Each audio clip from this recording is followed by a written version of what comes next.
All right, guys, so I'm trying to get my hand out of the way of the camera here.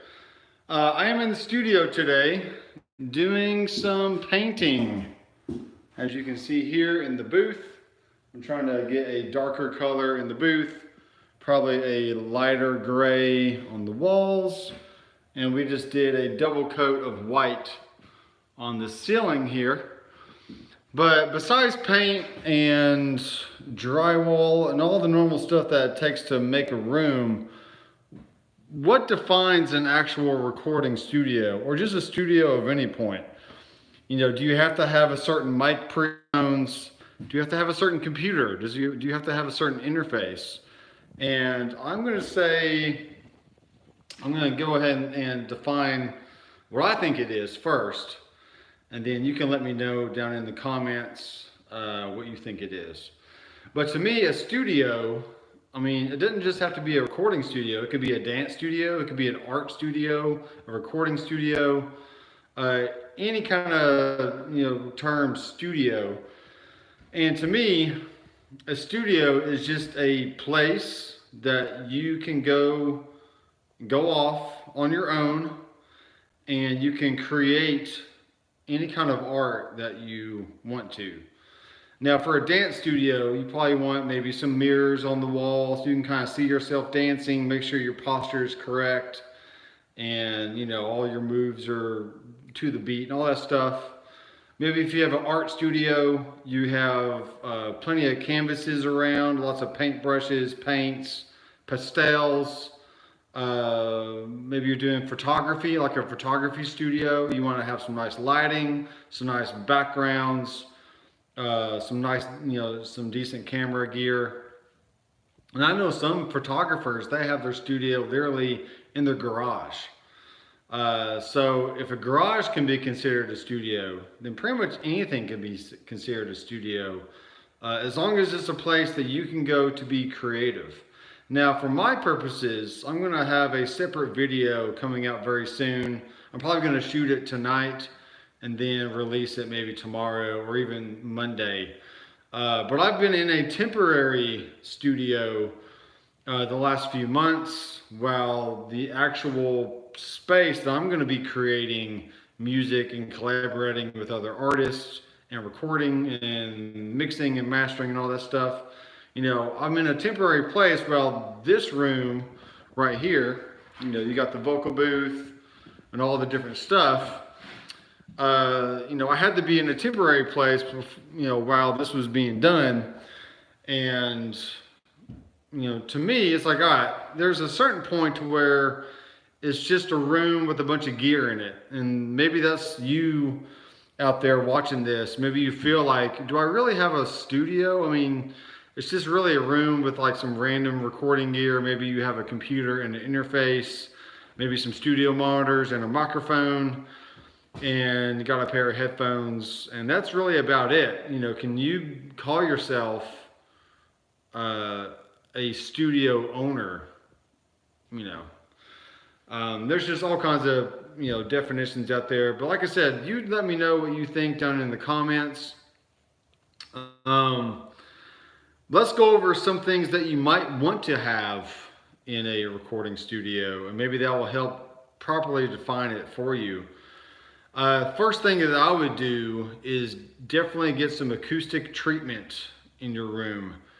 It not only serves to look cool on the walls, but as you can hear in this room right now, I don't have any panels or absorption or diffusion on the walls anywhere, and it's very, very reverberant.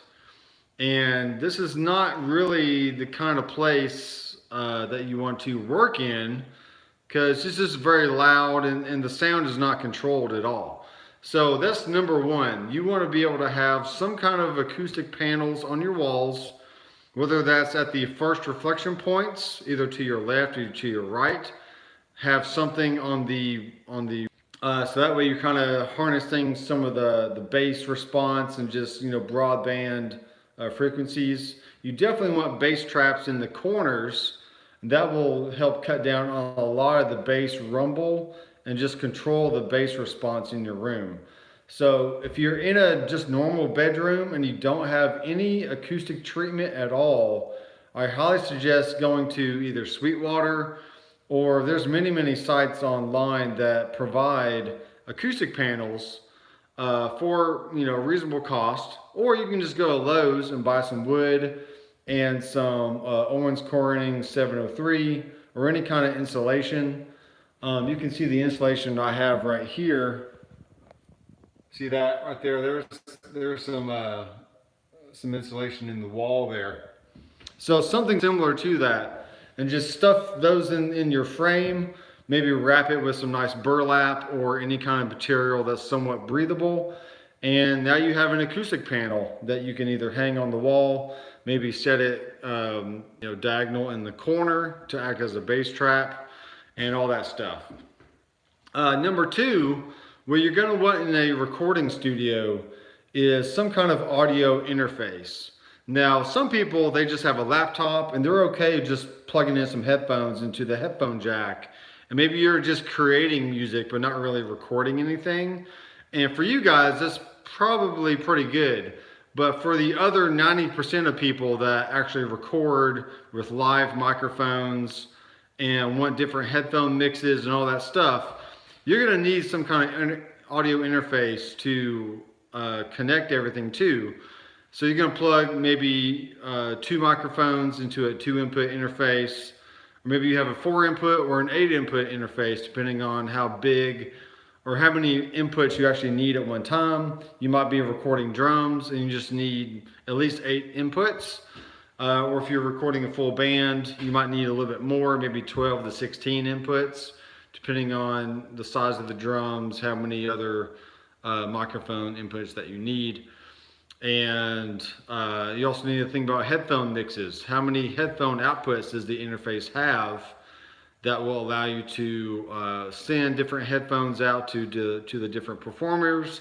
And most audio interfaces these days have some kind of DSP mixer or just a basic mixer that they see on their computer screen that they can select a headphone output and create a separate mix other than, separate from the main mix that you're listening to at your studio monitors. So that's the second thing that I would get. The third thing I would get is not some very expensive mics, but I would get some microphones that are in the 300 and below range, especially if there's just somebody starting out. You're going to need a microphone, and my personal preference for microphones are Rode microphones. I've been using Rode for a very long time, and you spell it R-O-D-E. They're a company out of Australia, and it's just they're really good quality microphones. They take a beating really well, and they hold the test of time, and they sound good. Whether you're working with a male singer, female singer, putting a microphone in front of a guitar cab, or maybe a cello or any other stringed instrument, Rode microphones can sound really good and they don't cost a lot of money. I have the NT2A, which is probably around 250 bucks, maybe $300. I also have the NT4, which is a stereo microphone with a XY axis pair, and that's what I use for all my acoustic recording, so I don't have to worry about phase issues. And I also have a Rode Pod mic, which kind of is like a short scale version of the Shure SM57. It's only 100 bucks, and you can get them from Sweetwater or Amazon. So I have links down below that you can click through. They are affiliate links, but you can click through those, and anything that I mentioned in this video, you can go check out there on Amazon or Sweetwater.